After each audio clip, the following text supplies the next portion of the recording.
Face aux déviances sur Internet, il faut agir. Il faut multiplier les ateliers de sensibilisation.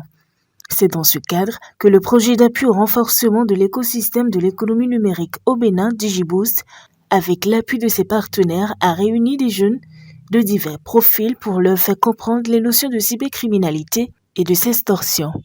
On peut déjà retenir que la cybercriminalité est une notion large qui regroupe toutes les infractions pénales susceptibles de se commettre sur ou au moyen d'un système informatique généralement connecté à un réseau. La cybercriminalité, la sextorsion sont les plus grandes déviances sur Internet aujourd'hui. Au lieu de profiter à tous ses utilisateurs, Internet fait des victimes et continuera à en faire. On constate que la cybercriminalité évolue de chaque année dans le monde entier, sur le continent africain et aussi au Bénin. Pourquoi ? Parce qu'on a un taux de pénétration d'Internet au Bénin qui a explosé entre 2016 et maintenant. Qui dit Internet sur son smartphone dit des échanges via le net et donc dit développement de la cybercriminalité. Et on constate au Bénin ces derniers mois qu'il y a vraiment deux thématiques qui sont occupées de gonfler. La première, c'est la sextorsion. Et la deuxième, ce sont les arnaques au transfert d'argent. Dans le cadre de cette activité aujourd'hui, qui est un atelier de sensibilisation sur les questions de cybercriminalité et d'extorsion, on va à la rencontre de femmes, qui est constituée à la fois de femmes entrepreneurs, mais aussi de professionnels du numérique ou qui travaillent régulièrement dans le secteur du numérique.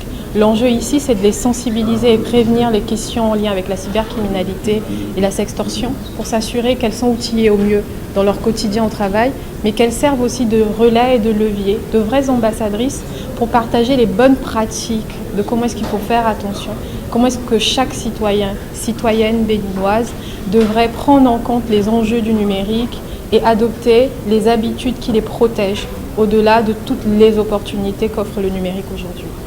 Et parmi les participants, c'est plusieurs victimes de l'une de ces formes de déviance sur Internet. Déjà en février, j'ai installé WhatsApp sur mon téléphone et lors de la vérification de ma SIM, le numéro que j'ai reçu en fait était un numéro truqué. Et automatiquement que j'ai accédé à WhatsApp, le gars a pris contrôle de mon WhatsApp en même temps.